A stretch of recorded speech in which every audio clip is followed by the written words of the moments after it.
Welcome, welcome, welcome. Chris, we were talking about this before. This is probably going to be our favorite rumble. You ready? I am ready to rumble. All right, so we're going to talk today about how market value is determined, which is a hot topic. And I would be remiss if I didn't start off this conversation by saying market value is truly what a buyer is willing to pay for your home at the end of the day, right? It's definitely a gray area in some regards, but we're going to try to bring the black and white to this conversation. It's a subject that obviously we talk about all the time as professional realtors. This is our job, right? Is to determine market value because we bring a lot to the table. We bring an appraiser view and we bring a buyer view. So we thought, let's start out by defining what is not market value to try to get this conversation slimmed down a little. So I would start out by saying market value is not what you paid for it. Right. Yeah. It's definitely, and that's the hot question, especially if somebody bought a home 10 years ago, it just has no relevance to today. I mean, ever since 2020, the what they bought it for equation is essentially thrown out the window, quite literally. Yeah. And we do often say price is a snapshot in time.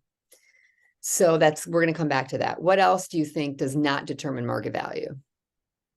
Market value is not what you have in the house. You can have an awesome foosball table or a bar in your basement. Those are things that can help tap into a buyer's emotions, but those are just features and not going to appeal to the full-on value. And sometimes what's in your home actually can, some people think, take out value. So Yeah, that's good. That's a great one. Another one we hear a lot is, well, I need this to sell for X. Or, in order to move, I need to sell it for 500,000 or whatever the case may be, which we fully appreciate, but that the market isn't really paying attention to that. yeah. What would you say about that? Yeah, that's where we see sellers have a tendency, and buyers, and on the buyer's agent hat, we call it out right away that there's that price and motivation conversation where the price is somewhat reflective of motivation or lack thereof, or maybe their expectations are too high.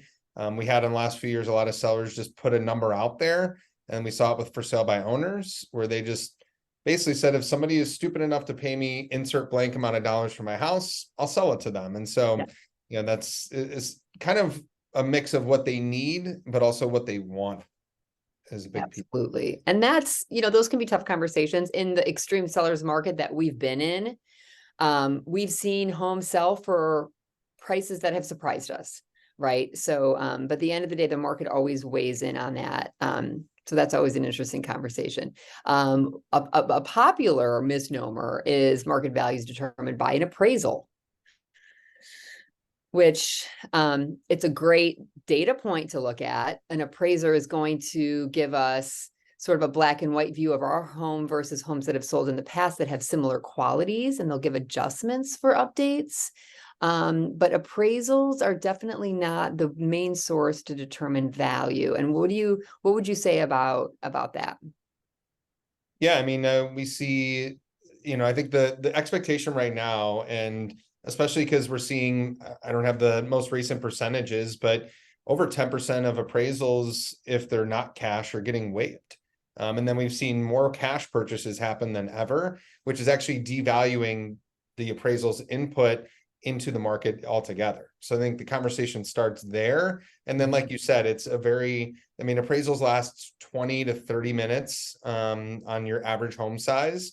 So you're talking about an individual who's using the same data that we have access to as realtors, and why we list and price homes the way we do, but their job is to justify the purchase price of the home. And sometimes that's 20, 30, 40, $50,000 over the price. But then on the flip side, you have buyers willing to waive appraisals and cover the difference. We won't get into all that today, but it just kind of throws it out, makes it a little bit more obsolete than ever before in the history of real estate.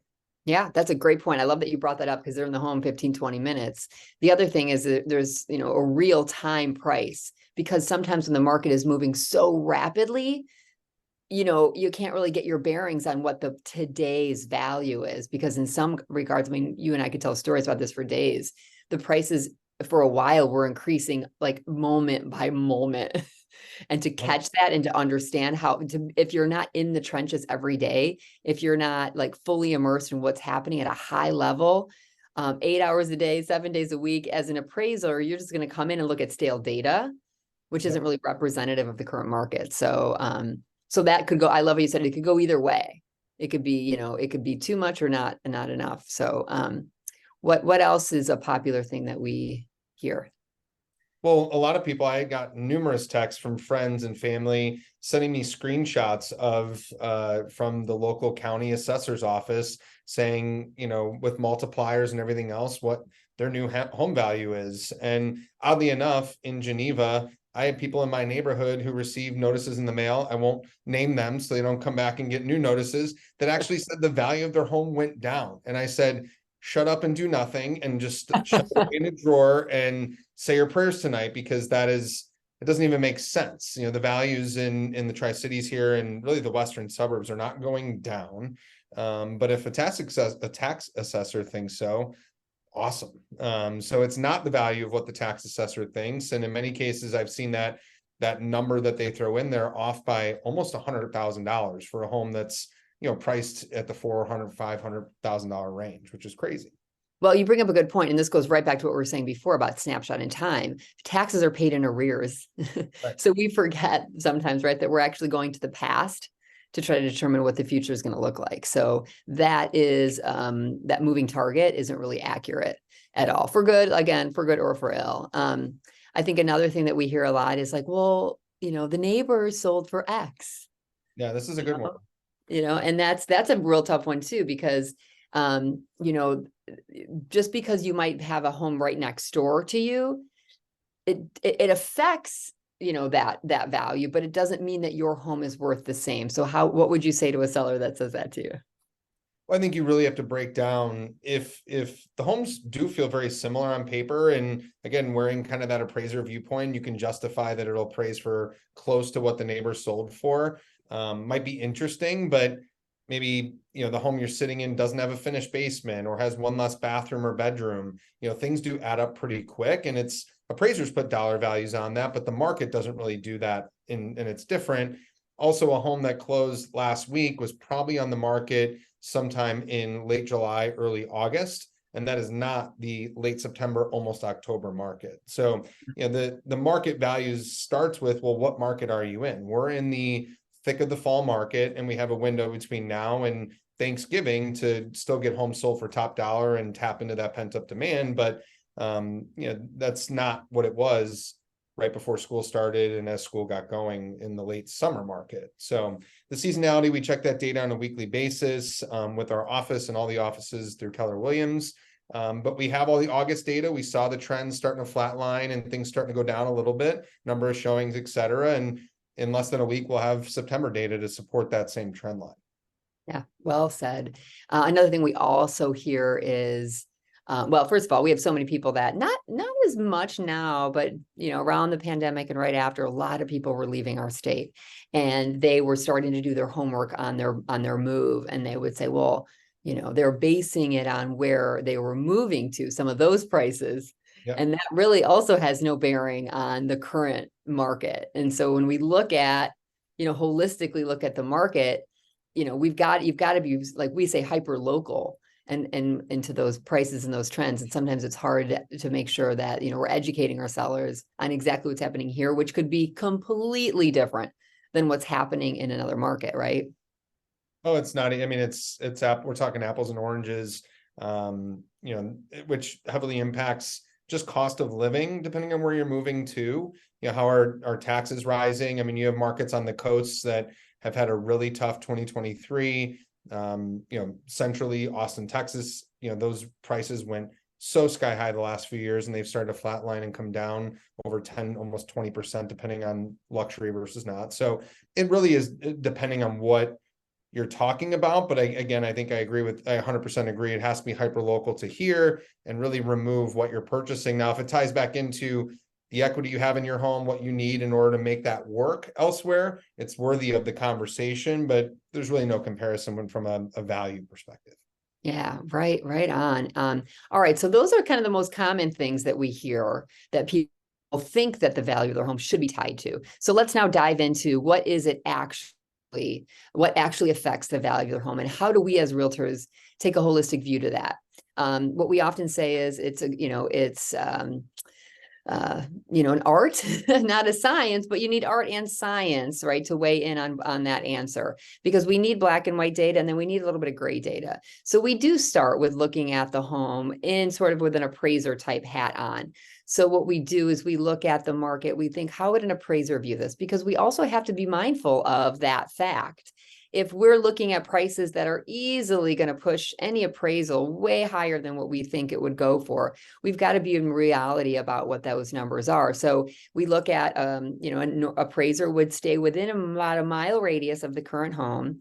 Obviously, they want to be in the same school district, the same subdivision, the same address, or the same town, right? And then we look at those black and white things, right? Number of bedrooms, number of bathrooms, square footage. We're not going to compare a two-story to a ranch. Obviously, ranches have, we know that they hold a little more value, roughly about 10% higher than most homes, just because of their desirability factor, and of course, how few there are in the market. So we look at those appraiser type views. And then we know that appraiser is going to go back, about 6 months, right?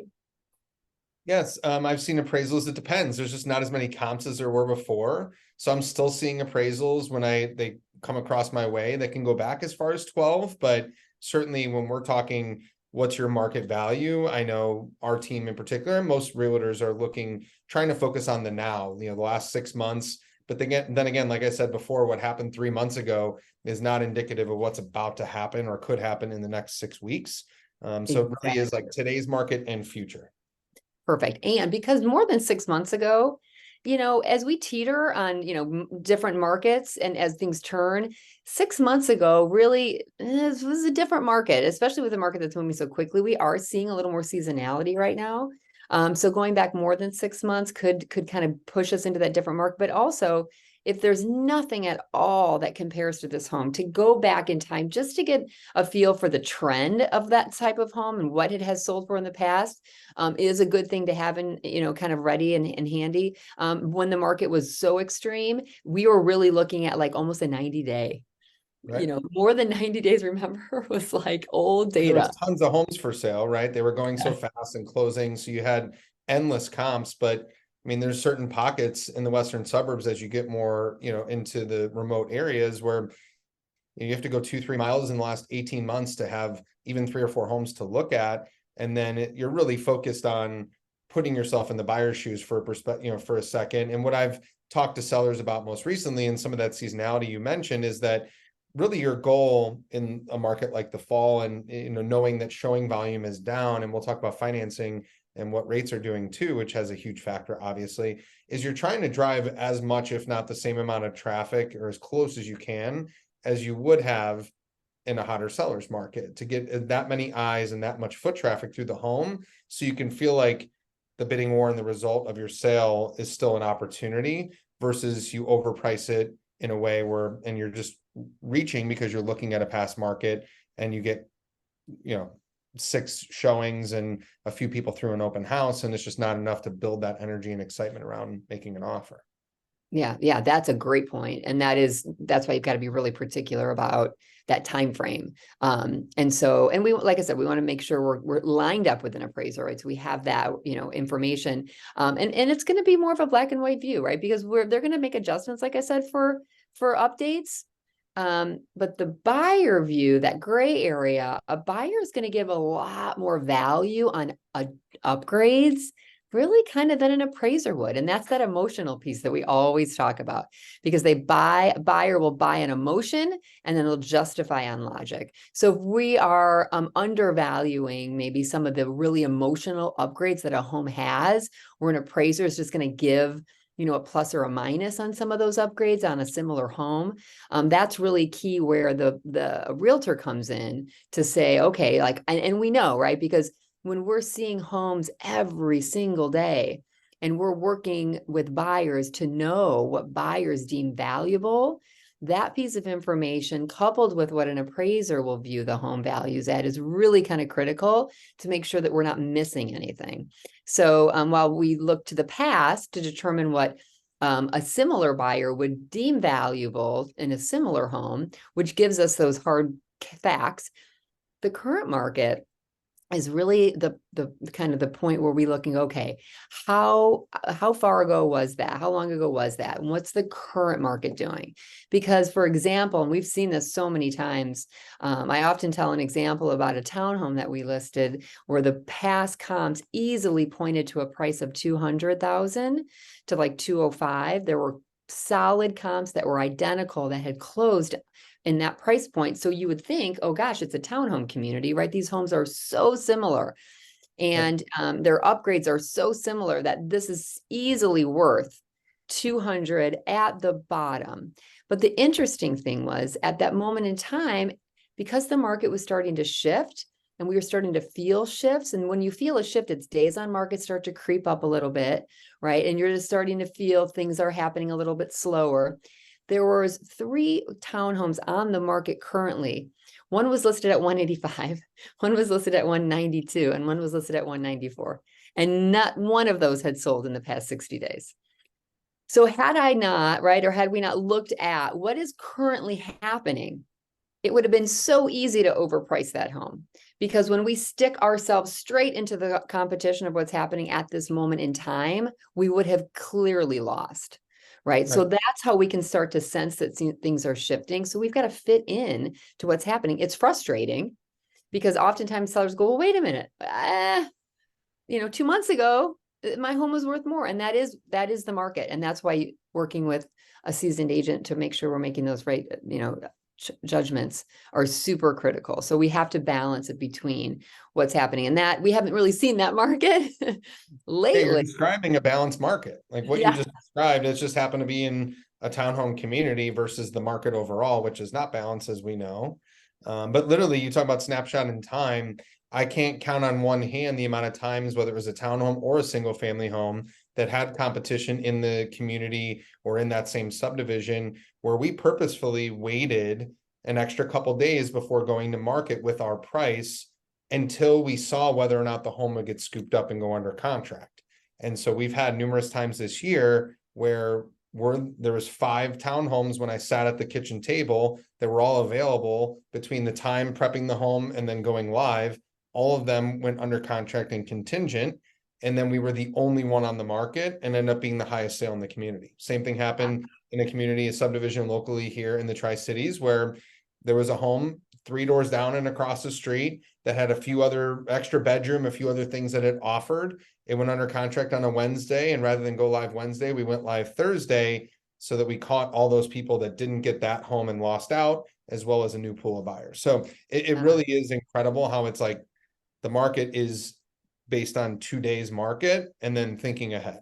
I mean, it's really, that's especially when you're in a seasonality period like the fall. That's right. Yeah. And the strategic nature of what you just described is so critical. It really is. The timing is so important, and you've got to think about all of those factors. Oftentimes, like you described, we look at the market and we say, okay, this is what, we believe is a decent price based on what happened in the past. And yet the current market has nothing on it. Not one listing. It shocks me sometimes. I look in, the towns we sell in when we're about to list a new home. And I mean, there's not one home listed under like 350,000. Not one. And we would be in that price point. So that is when I think you can be a little speculative, right? And be like, okay, well, we know there's such a high demand and such a low inventory, in which case, if we're sort of on the precipice of a price, and that could be a time where we could push it a little bit, and those are all those different things that, kind of come together. But the biggest determiner is, okay, how is the market absorbing this price? And then making those adjustments as we go. And that's really, because sometimes it's, it is an art, not a science. And sometimes we're surprised. Yeah. I mean, one of my favorite questions I get, and sometimes if I don't get it, I'll proactively talk about it, is let's talk through the possible buyers for your home. What does that look like? And it really starts to put the open house, or when we go live and showings start getting scheduled, it gives the seller the idea of like, okay, who are going to be people coming in? Because on one end, you have investors. And if you have a property that is, you can rent out, so it's investor friendly, if it's priced in a way where it can attract a lot of cash buyers, your investors right now are out.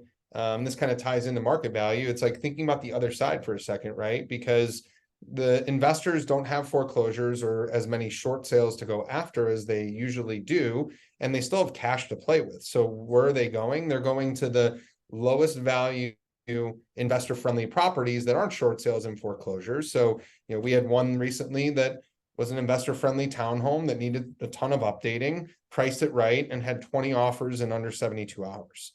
On the flip side, you may have a large single family home and a lot of kids are in school. You just don't see the large family, growing family buyers out and about like you maybe did in April, May, June.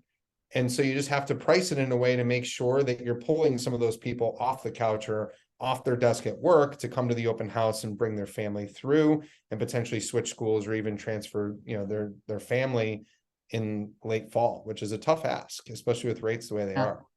Yeah. Yeah. That's a really good point. That is our job though, to pull people off the couch. So we do it really well. But that's right. And then, when we look at price, we usually have we look at sort of a ceiling and a floor, right? There's always that range. As much as we want to push things past the ceiling, right? There's really only one way to do it.